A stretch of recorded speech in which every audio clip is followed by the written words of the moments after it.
자, 그러면 이어서 웹소설 개념 또는 웹소설을 둘러싸고 있는 환경에 대해서 간단하게 살펴보는 시간을 가질까 합니다. 얘기했다시피 이 수업은 창작 수업이기 때문에 뭐 이론적인 탐색 자체도 중요하지 않을 뿐더러 이론이 아주 정식화돼서 잘 제시되어 있지도 않아요. 그 부분을 좀 감안할 필요가 있다. 다만 여러분들이 실제로 웹소설을 창작하는 데 있어서 도대체 웹소설은 무엇이냐, 그리고 웹소설은 어떠한 조건들 속에서 생산되고 수용되는가, 그 메커니즘에 대해서 같이 살펴보려고 한다. 자, 웹소설 뭐 영어를 어떻게 쓸까 생각해 보면 웹 그리고 소설, 노블, 그죠? 이렇게 되어 있습니다. 그래서 웹소설도 기본적으로는 소설의 하나다라고 생각하시면 돼요. 먼저 소설이 무엇인가에 대해서 당연히 살펴볼 필요가 있겠죠. 소설은 무엇인가요? 여러분 생각하는 소설, 이야기, 허구, 상상의 산물, 뭐 다 틀린 얘기는 아니에요. 일반적으로 소설을 작가가 상상해서 꾸며낸 이야기의 정도로 정의합니다. 그런데 이 노블이라고 하는, 특히 근대 소설로서의 이 노블이라고 하는 개념 속에는요, 지금 소설의 일반적인 개념에 대해서 얘기 안 할 거예요. 뉴라고 하는 의미가 그 어원에 포함되어 있습니다. 즉 새롭다라고 하는 거, 이게 키워드입니다. 그러니까 작가가 상상해서 꾸며낸 이야기인데 그냥 이야기가 아니라 새로운 이야기다라고 하는 거. 그리고 그 새로움을 어떻게 우리가 판명할 수 있어요? 그 이전에는 없었던 이야기를 뜻하는 겁니다. 사실 작가는 창조자죠. 창조한다라고 하는 것은 무언가를 만들어내는 건데, 그때 만들어냈다라고 하는 것은 기존의 것을 고스란히 재생산하거나 답습하는 것이 아니라 자기 나름의 독창성을 갖는 새로운 이야기를 만들어내는 것을 뜻합니다. 현대사회는, 한국뿐만 아니라 현대사회는 정말 급변하고 있죠. 무수히 많은, 우리가 그 이전에 예측하지 못했던 일들이 분기하고 있어요. 사회 구성원들, 그들의 행위, 그들이 만나서 펼치는 어떤 이야기들 생각해보면 너무나 많은 이야기들이 우리 도처에 널려 있습니다. 그 중에서 도대체 무엇이 새로운 것인가, 또는 무엇은 새롭지 않은 것인가, 이거 쉽게 판명하기 매우 어렵습니다. 그런데 문학 또는 소설의 전통에서 놓고 봤을 때는 소설이 발생해서 지금까지 전개되어 오는 과정 속에서 그 이전에 내용상, 형식상 유사하거나 그것을 고스란히 답습하는 형태의 이야기들, 이른바 아류들이 존재해 왔던 것이 틀림없는 사실이에요. 그래서 어떤 작가가 소설을 창작해서 썼을 때 이 작가의 소설은 기존에 있었던 어떤 작가의 작품과 상당히 유사한데, 인물의 배치, 내용의 전개, 사건의 요소, 그런 얘기들을 하잖아요. 웹소설도 소설이기 때문에 여러분들이 상상해서 꾸며낸 이야기의 세계를 구축하고 펼쳐 보여야 되는데, 그때 무엇보다 그 이야기가 가치 있는 어떤 것이 되려면 새로움을 줄 수 있어야 된다라고 하는 거예요. 어렵죠? 뭐야? 도대체 뭐가? 어떤 게 새로운 거지? 라고 하는 부분. 근데 이건 중요한 게 있습니다.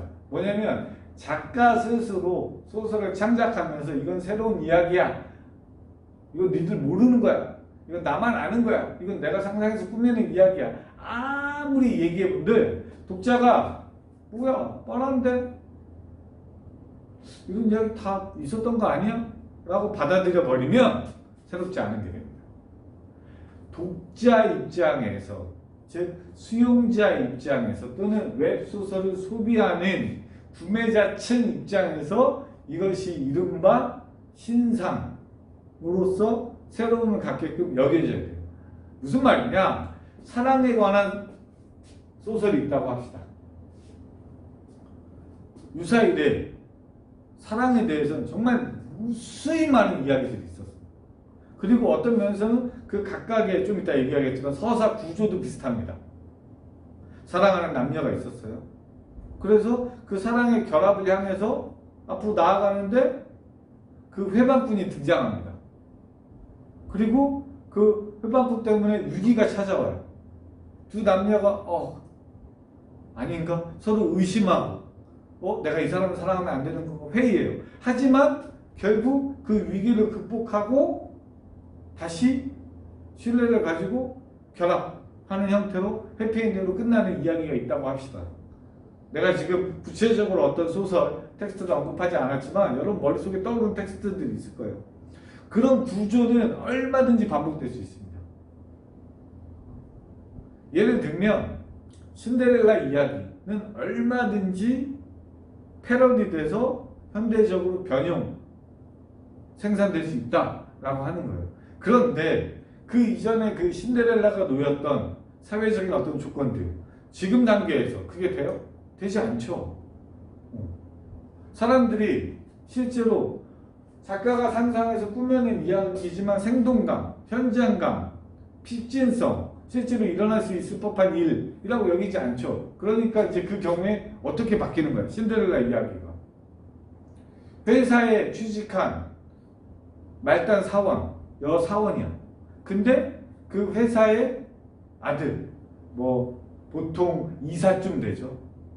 그 이사랑 우연히 만나가지고 이른바 계층 간의 차이를 극복하는, 그래서 사랑을 완성해가는, 그 가운데는 그 회사의 오너인 회장의 반대, 또 주위 사람들의 어떤 반목, 이간질 그런 것들이 있고, 그래서 갈등도 생기고, 그렇지만 결국은 서로 사랑해서 결혼에 이르는 그런 과정들을 보여주는 그런 방식의 서사적 변형들은 얼마든지 일어날 수 있지만 기본적으로는 현대 지금 여기에 상황에 부합하는 이야기로 바꿔줘야 된다라고 하는 거죠.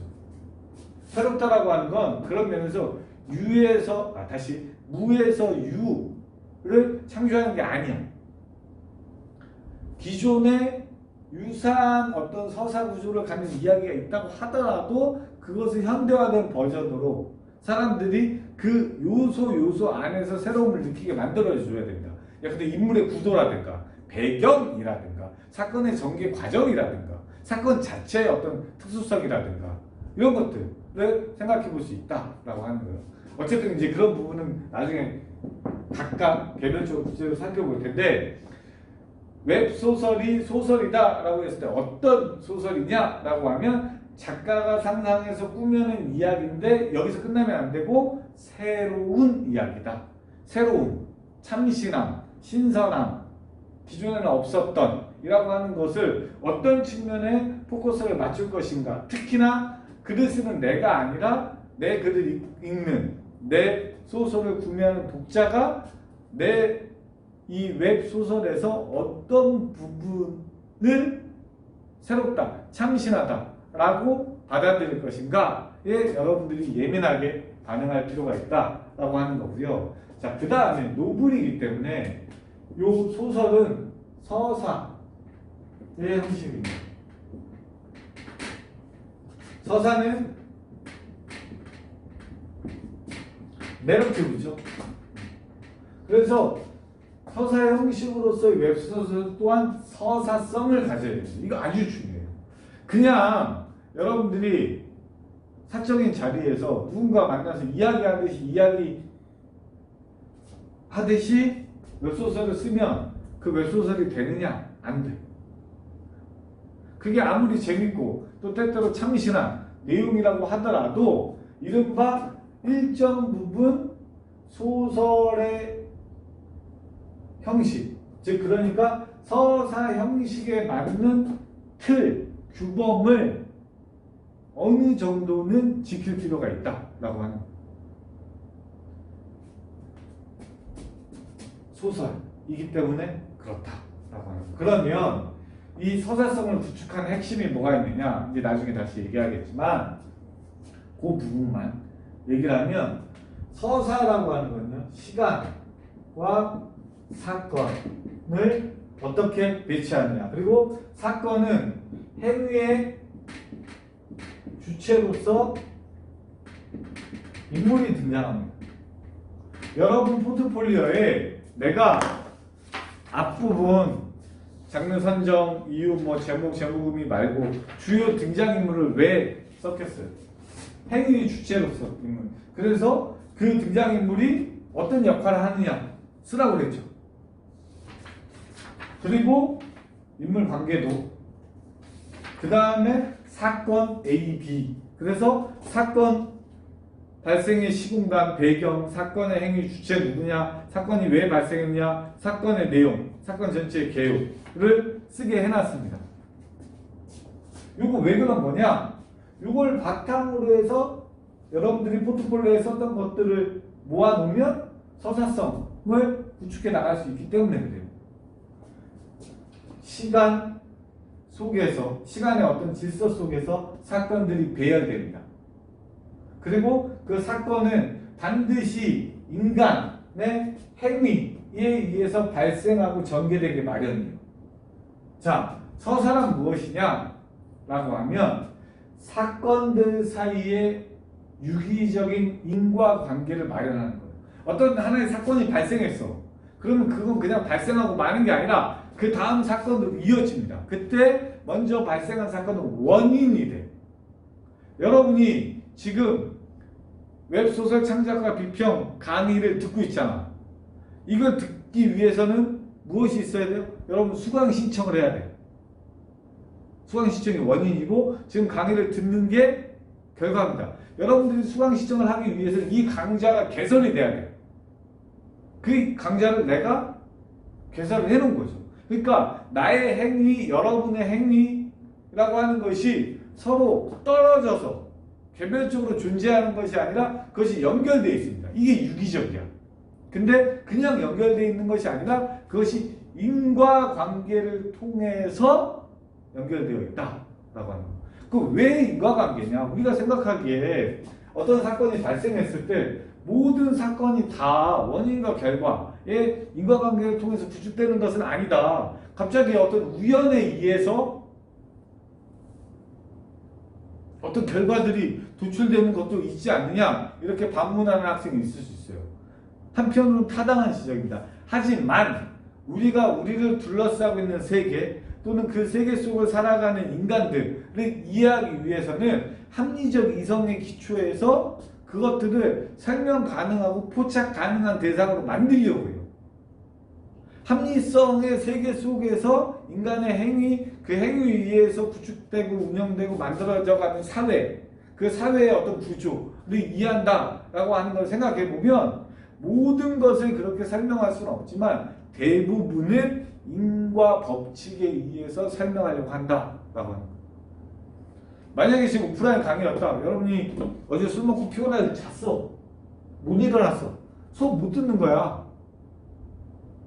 수업 듣기 싫어서 수업을 못 들었나요? 아니죠. 다 이유가 있는 거야. 원인이 있는 거야. 그럼 여러분 술을 왜 마셨을까? 웹소설 창작해서 써야 되는데 못 썼어. 너무 스트레스 많이 받고 그래도 안 돼. 짜증나. 에이 술이나 마시자. 그 술 마시고 잔 거야. 그러고 나서 다음 수업도 못 들어간 거죠. 이렇게 되면 어떻게 돼? 이 수업은 망하게 된다. 물론 이건 저주는 아니고요. 지금 이 얘기를 하는 이유는 뭐냐면, 그러니까 어떤 사람의 행위를 이해하려고 할 때, 또 그 행위에 기초한 사건이 발생했을 때 그 사건이 왜 일어났는지, 사건은 어떻게 전개되는 것인지, 그 사건이 가지고 있는 의미는 무엇인지, 이런 것들을 우리는 대체로 이성적 사고의 틀로 파악하려고 하고, 그때 가장 유력한 방법이 바로 인과관계를 통해서 그것들을 포착해내는 것이다 라고 하는 거죠. 그래서 내러티브, 서사는 그냥 이야기의 모음이 아닙니다.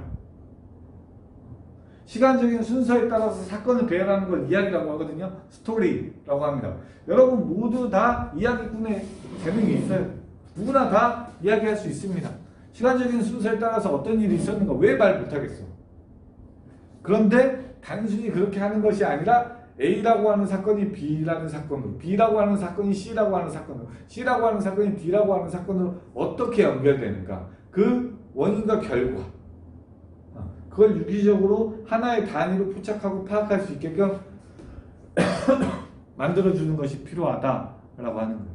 그래서 웹소설, 장르 문학이 상대적으로 저 서사성이 좀 약하고 서사를 구축하는 데 있어서 인과관계가 좀 느슨합니다. 왜? 독자 입장에서 그걸 아주 주도 면밀하게 뭐야 얘는 왜 등장했는데 아무런 역할도 안 하고 사라져. 여기 배경이 이런데 이 배경을 도대체 어떤 쓰임이 쓰이는 거야. 이렇게 독자 입장에서 그걸 막 비판적으로 따져 묻지 않습니다. 왜? 기본적으로 이 웹소설을 소비하는 패턴이 그렇게 있지 않기 때문에 웹소설이 아닌 일반 소설, 지금부터는 그냥 소설이라고 두 단어만 쓰겠어요. 소설을 읽을 때에 들였던 그런 노력 또는 그런 어떤 독서의 관행 또는 비판적 인식의 주체로서의 어떤 태도를 상대적으로 저쪽으로 밀어넣습니다. 웹소설을 읽을 때는 좀 더 편하고 쉽고 가볍고 흥미, 오락, 즐기기 위해서 읽어요. 그러니까 이게 지금 서사성이 잘 마련되어 있는가 아닌가가 주안점은 아니다. 하지만 소설을 창작하는 여러분 입장에서 서사성 자체, 서사 형식으로서의 웹소설을 무시해버리면 그럼 어떻게 되냐? 그냥 그 이야기는 중구난방이 되는 거야. 난삽한 이야기. 하나로 모아지지 않아. 서사가 통일성을 갖지도 않아요. 구조적으로 완결되지도 않아. 그건 좋은 소설이라고 할 수 없다라고 하는 거예요. 그래서 그 부분을 여러분들이 감안하셔야 된다. 자, 웹소설은요. 소설과 다른 측면에서 장르 문학으로 이해되긴 하지만, 장르 소설로 이해되긴 하지만 기본적으로 소설과 마찬가지로 서사 형식이다 라고 하는 거. 그래서 사건들 사이에 유기적인 인과관계를 마련할 필요가 있다 라고 하는 것에 대해서 여러분들이 반드시 염두에 두셔야 된다. 인물의 성격화, 시간 공간적인 배경, 그 다음에 서술 시점, 서사 구조 이런 것들이 다 서사성을 구축하는 형식적 자질인데요. 그런 것들을 허투루 장르 문학이니까 그냥 대충 쓰지 않는다. 오해하면 곤란하다라고 하는 거고요. 자, 그 다음에 이제 이 웹소설을 이해할 때 저 앞쪽에 있는 웹이라고 하는 부분과 관련해서 이제 생각을 좀 해봐야 되는데요. 사실 웹소설의 전 단계가 있습니다. 그게 뭐냐? 요 전 단계. 그걸 이른바 인터넷 소설이라고 했습니다. 이 인터넷 소설은요, 대략 1990년대 초중반부터 발생하기 시작했어요. 여러분 무슨 저걸 뜻하는 건 아니에요. 그 소설을 이 텍스트 이런 북이 아니라 이거를 그 웹진에서 볼 수 있는 것처럼 이렇게 바꾸는 그런 의미를 뜻하는 게 아니에요. 주로 동호회를 중심으로 해서 인터넷 미디어 공간에서 자기들 나름의 커뮤니티였죠. 그 커뮤니티에서 인터넷 소설을 쓰기 시작했어요. 그리고 사람들이 그걸 읽고 호응하고 와 좋아요 재밌어요. 기존에 출간했던 소설에 비해서 훨씬 더 흥미로운 것 같아요. 이런 얘기들을 했습니다. 그래서 이런 소설들 중에 실제로 무슨 영화라든가 다른 미디어로 전환되는 경우도 있었어요. 여러분 본 적 있는지 모르겠지만 엽기적인 그녀 본 적 있어요? 영화? 전지현 차태현 나온 멜런 대 멜러 캐릭터의 특수성 때문에 상당히 호평을 받았던, 그리고 영화도 대체적으로 성공했던, 물론 차태현은 언제나 여배우의 힘을 얻어서 영화에서 성공하는 그런 인물이긴 합니다만, 어찌됐든 거기에 이 영화화되었던 엽기적인 그녀도 원작은 인터넷 소설이었어요. 그 작품만 있느냐? 아니야. 귀연이 소설들, 이런 것들이 있었습니다. 그런 것들이 인터넷 소설이었고요. 또 다른 측면에서는 요즈음에 1990년대 특히 중후반 그런 즈음에 한국에서 이 대형 기획사를 중심으로 해서 이른바 이 아이돌들이 만들어지고 생산되면서 그 아이돌들과 관련된 팬덤들이 형성됐고요. 이른바 팬덤 문화라고 하는 것들이 만들어졌어요. 그러면서 그 아이돌 팬들이 그 아이돌들을 대상으로 해서 글들을 쓰기 시작했습니다.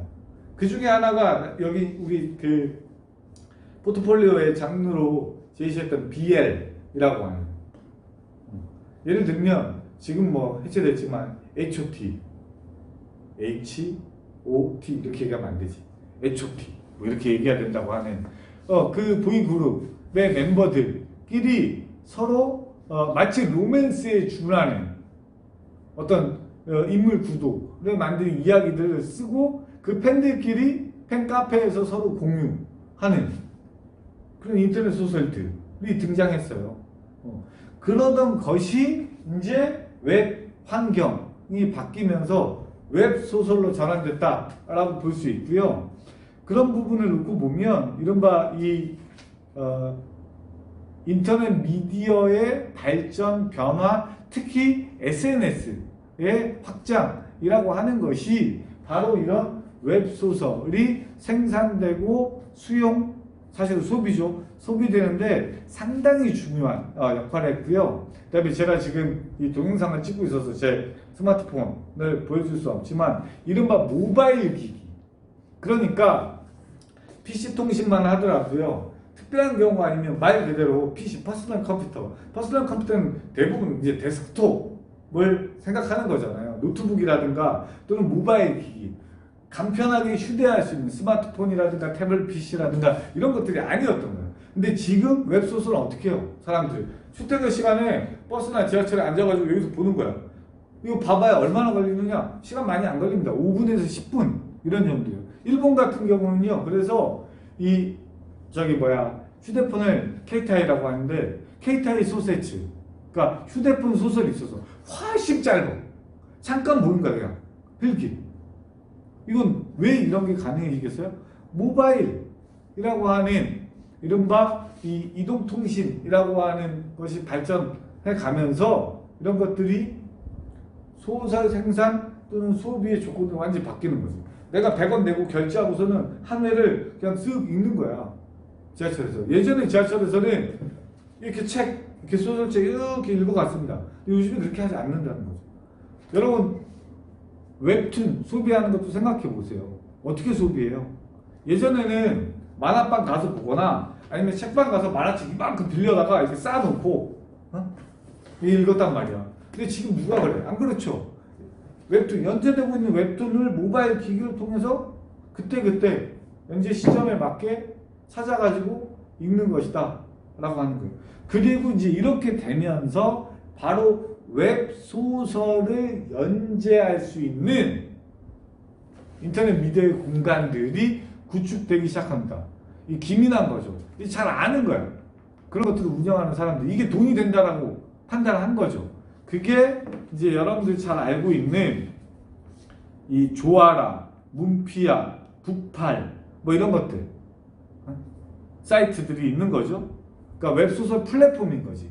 그러니까 이 사람들은 그 플랫폼을 만들어 놓고 진입장벽을 현격히 낮추고 전문적으로 무슨 소설 창작의 교육을 받지 않았다고 하더라도 누구든지 소설을 써서 거기 진입해서 들어올 수 있게끔, 그리고 이제 구독자가 늘어나고 사람들이 좋아요 하다가 이게 유료로 전환되고 실제로 돈을 내고 구매해서 그걸 보게끔 만드는 그런 게 되는 거고, 거기에 여러분 잘 알고 있다시피 네이버 웹소설이라든가 카카오 페이지 같은 이른바 포털 사이트들, 거대 포털 사이트들이죠. 네이버 없애버려야 되는데 여론 조작하고. 근데 어쨌든 그런 것들이 뛰어드는 그래서 지금은 사실 이 웹소설을 창작해서 연재할 수 있는 이른바 플랫폼 또는 포털 사이트들이 다변화되고 있어요. 그리고 이제 그러다 보니 이른바 웹소설 작가라고 하는 다른 의미의 소설과와 다른 또 다른 전문 직종의 어떤 사람이 등장한 거죠. 아까 얘기했던 이 상경 같은 작가가 등장하는 거고, 또 다른 측면에서 팬덤이 형성되기도 하고 그 작가의 작품을 기다리기도 하고 이렇게 되는 부분이죠. 자, 여기에서 이제 중대한 변화가 일어납니다. 웹소설 창작 또는 수용과 관련해서.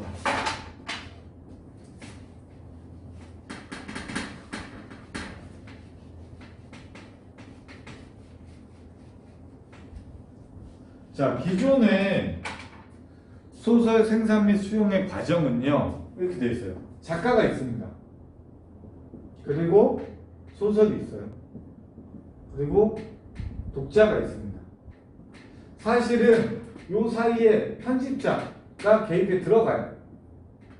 작가가 소설을 창작했을 때 이 소설이 독자에게 하나의 상품으로 소비되는 그 과정 속에는 여기도 편집자가 있어. 여기도 양쪽 다 편집자가 개입해 들어갑니다. 그래서 근데 소설집이다 그러면 작품을 어떤 순서로 배치할 건지 이거 되게 중요해요. 그냥 그렇게 있는 게 아니야. 작가한테 요구합니다. 작가라고 하지 말까? 소설가라고 할까? 소설가에게 요구해요. 자, 그런데 뭐 그게 지금 편집자에 대해서 얘기하려고 하는 게 아니거든요. 소설가가 스스로 열심히 취재를 했던, 아니면 나름대로 머리를 써내고 고민을 했던 소설을 창작해서 출판을 합니다. 그리고 그 출판한 소설을 독자가 돈을 주고 구매해서 읽어요. 대부분 일방향적이에요. 요즘에 무슨 작가의 대화 뭐 이런 북카페 같은 데서 그런 행사를 하지만 독자와 소설가는 직접적으로 만날 일이 없습니다. 만날 수가 없죠. 대부분 독자는 작가 또는 소설가를 어떻게 만나느냐, 이 소설을 매개로 해서 만나. 그리고 그런 측면에서 이 소설의 의미, 가치는 대체로 소설가에 의해서 규정된다고 여겨졌어. 물론 그 관련해서 수용자인 독자의 위치, 그들의 어떤 문화 자본이 매우 중요하다. 그리고 사실은 이 소설의 의미를 생성하는 것은 소설가인 것처럼 보이지만 독자가 그것을 어떻게 받아들이고 이해하느냐에 따라서 전적으로 다르다. 수용 미학. 우리가 어떤 한 편의 드라마나 영화를 봐도 관객이나 시청자가 어떻게 그 영화나 드라마를 받아들이냐에 따라서 그 내용이 달라지듯이, 물론 기획 의도가 있고 연출 의도가 있고 또 극작가가 있고 하긴 하지만 독자의 역할을 일정 부분 강조한 부분이 있었어요. 그럼에도 불구하고 기본적으로는 일방향적으로 흐른다라고 하는 이 수직적인 위계화된 구조 속에 놓여 있었다. 그런데 웹소설은 이 구도가 바뀝니다.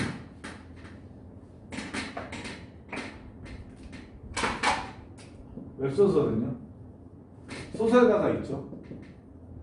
그리고 마찬가지로 웹소설이 있고 독자가 있습니다. 소설가는 웹소설을 생산하는 사람이에요. 그리고 독자는 수용, 사실은 좀 더 적절하게 얘기하면 소비하는 사람입니다. 그래서 생산자가 생산물을 만들어내면 수용자가 그 생산물을 소비한다 라고 생각해.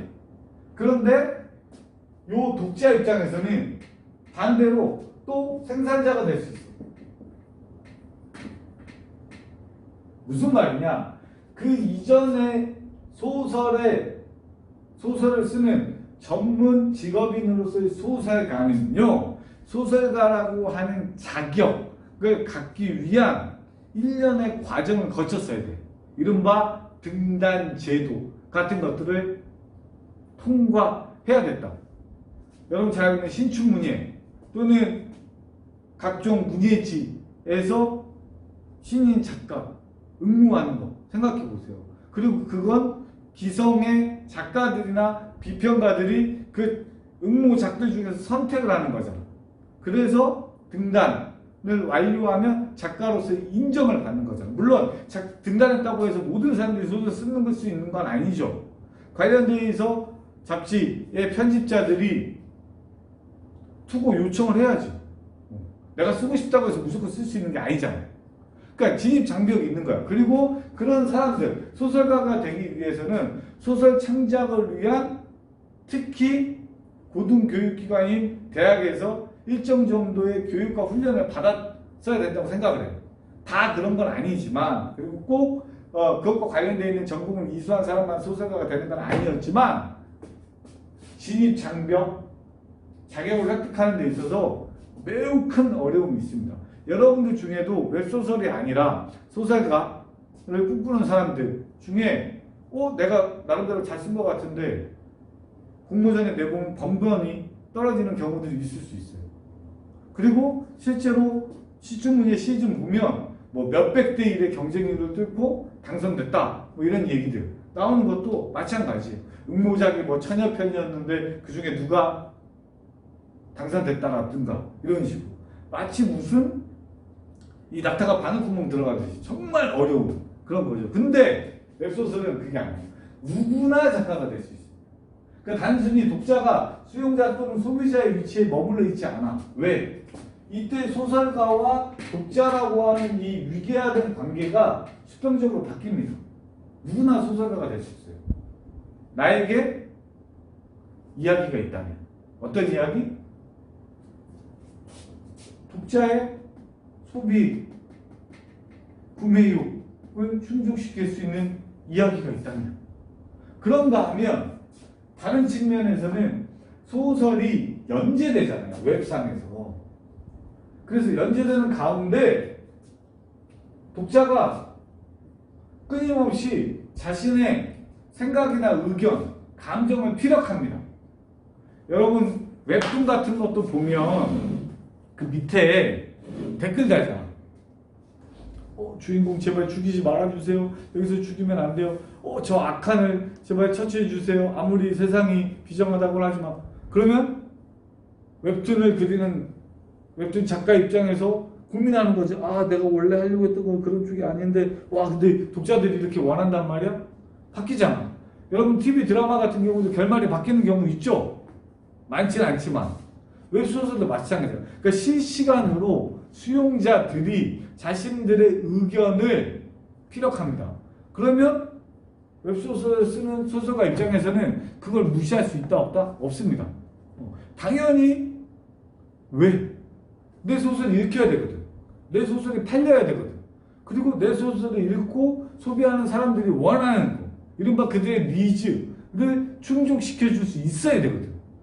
그러니까 사실은 끊임없이 웹소설 소설가와 독자는 소통하고 있어요. 이거는 그 이전의 소설이 생산 수용되는 과정에서는 거의 찾아볼 수 없는 것이다 라고 하는 거. 다르죠. 완전히. 이 웹소설을 둘러싸고 있는 이 환경이라고 하는 것들. 그래서 보면 지금 어느 정도냐면 이 책에 나와 있는 걸로 보면 조아라는 2016년에 회원수가 150만 명. 아니 다시 115만 명. 그리고 하루 평균 조회가 950만 건. 어마어마하죠. 그리고 하루 평균 등록되는 작품이 2600편. 장난 아니죠? 뭐 매출 기록 뭐 이런 건 말할 것도 없고. 그 다음에 남성 독자 중심의 플랫폼인 문피아는 회원수가 45만 명. 1일 방문자가 50만 명. 작가는 수가 더 많습니다. 3만 명. 이게 무슨 말이냐? 우리가 생각하는 거랑 다르게 시장 규모가 어마어마하다 이 얘기를 하려고 하는 게 아니고 이 무수히 많은 사람들이 연재되고 또 수용되고 있는 웹소설들의 실시간으로 자신들의 생각이나 의견을 피력하면서 개입해 들어간다라고 하는 거예요. 물론 그렇다고 해서 공동 창작은 아니에요. 그래서 그런 부분들을 여러분들이 감안할 필요가 있다. 즉 웹소설은 작가와 독자 사이의 경계가 흐릿해지거나 무화되거나 사실은 그런 경계 자체가 존재하지 않는다라고 생각하면 되고요. 한 가지만 더 얘기하고 오늘 3주차는 마무리를 할까 하는데, 이 웹소설은 아까도 계속 얘기했다시피 장르 소설이에요. 장르라고 하는 것은 얘기했다시피 소설, 일반 소설에 비해서는 하위에 열등한 부차적인 불필요한 중요하지 않은 별 볼 일 없는 이런 의미를 갖지만, 실제 웹소설을 구매하는 소비자층에게는 그런 것들은 전혀 중요하지 않다. 단순히 이게 오락거리든 흥미를 충족시켜주는 읽을거리든 간에 기본적으로 웹소설은 장르물이다, 장르소설이다 라고 하면 누가 어떤 장르를 더 선호하는가, 즉 내 소설의 주된 독자층은 누군가에 대해서 여러분들이 반드시 고려해야 돼요. 일반적인 소설, 그냥 소설은요 사실 불특정 다수를 독자로 상정합니다. 거기에 특정 누구를 독자로 상정한 경우가 있나요? 여러분 생각해봐. 없어. 그런데 웹소설은 상대적으로 특정한 독자층을 상정하게 되어 있습니다. 대부분 꼭 그런 것은 아닙니다만 웹소설을 소비하는 소비 계층은요, 이게 소비하는데 많은 돈이 드는 게 아니야. 소비하는 계층은 10대 중반에서부터 시작해서 40대, 물론 50대 이후도 있긴 합니다만 거기가 중심이고요. 더 범위를 좀 더 좁히자면 20, 30대가 핵심적인 소비 계층입니다. 즉 이들 계층이 선호하는 거, 요구하는 거, 원하는 게 뭘까? 아주 예민하게 받아들여요. 여러분 대부분 20대죠? 아닌가? 20대 맞는 것 같은데. 그러니까 여러분들이 원하는 이야기, 여러분들이 듣고 싶은 이야기 뭘까? 여러분들이 관심 있어 하는 건 뭘까? 거기에 초점을 맞춰야 돼. 예를 들면 로맨스라고 하는 웹소설이 있다, 장르 소설이 있다. 로맨스 나중에 얘기하겠지만, 이 로맨스는요 기본적으로는 이성에 기반한 낭만적 사랑, 특히나 남녀의 사랑의 이야기야. 이 로맨스에 상대적으로 더 몰입하고 로맨스라고 하는 장르 소설을 소비하는 주된 계층이 누구냐? 누굴 것 같아요? 주로 20, 30대 여성입니다. 30대 중에서도 30대 초중반의 여성입니다. 왜 이 여성들이 로맨스를 희구하는가? 이거 문화사적으로 그 말은 이유가 있어요. 나중에 얘기하겠지만 무협이다 라고 하는 장르, 무림, 중원, 꼭 과거 중국의 이 영토만을 뜻하는 건 아니에요. 현대화된 버전도 있으니까 협객이라고 하는. 무협은요 기본적으로 남성의 이야기예요. 특히나 영웅적인 면모를 가지고 있는 의리, 협객이라고 있더라, 의협심을 가지고 있는 그 남성의 영웅적인 면모를 부각시키는, 이른바 그런 남성이 그게 정사의 구분, 그러니까 정의를 구현하는 것이든 아니면 사악한 인물이든 간에 기본적으로는 그 남성의 영웅주의적 세계관을 기초로 합니다. 여성들이 좋아할까요? 여성 독자들이? 그렇지 않다. 그래서 웹소설이 장르문학이라고 했을 때 중요한 건 장르가 어떻게 분기되느냐 뿐만 아니라 그 부분을 우리가 살펴볼 거니까 각각의 장르의 핵심적인 구매층, 즉 소비자, 즉 예측되는 독자가 누구인가 라고 하는 걸 여러분이 반드시 염두에 두셔야 됩니다. 여러분이 포트폴리오를 썼어요. 근데 내가 여기다가는 예상되는 독자 일부러 쓰지 않았어. 거기까지 하면 여러분들 뭔가 또 관련해서 인터넷 검색하고 현황 조사하고 그럴까봐. 근데 여러분이 예컨대 로맨스를 골랐다라고 하면 내가 쓰려고 하는 이 웹소설, 이 로맨스 웹소설이 어떤 독자를 상정하고 쓰여지는 것 완전 달라집니다. 불특정 다수의 독자를 대상으로 쓰면 된다 안 된다? 안 된다. 이런 부분을 감안할 필요가 있습니다. 자, 아주 짧게 웹소설의 개념 그리고 웹소설 생산 소비의 조건들에 대해서 살펴봤어요. 이건 이제 본격적으로 구체적으로 강의가 진행되면 각각의 부분들에 대해서 다 세분화시켜서 얘기를 할 텐데요. 오늘 강좌 오리엔테이션 간략하게 하고 뒷부분에 이제 이런 내용들에 대해서 얘기를 했는데 부디 온라인 강의가 이 3주차 한 번으로 끝나고 4주차부터는 오프라인 강의실에서 여러분을 만나서 여러분이 가지고 있는 참신한 재미있는 이야기를 제가 직접 들을 수 있었으면 하는 바람입니다. 일단 과제 수행하느라고 고생했고요. 미처 과제를 아직 제출하지 못한 사람은 최대한 빨리 완성해서 그냥 내면 안 되고 완성해서 이클래스 학습 자료실에 제출해 주기 바라고요.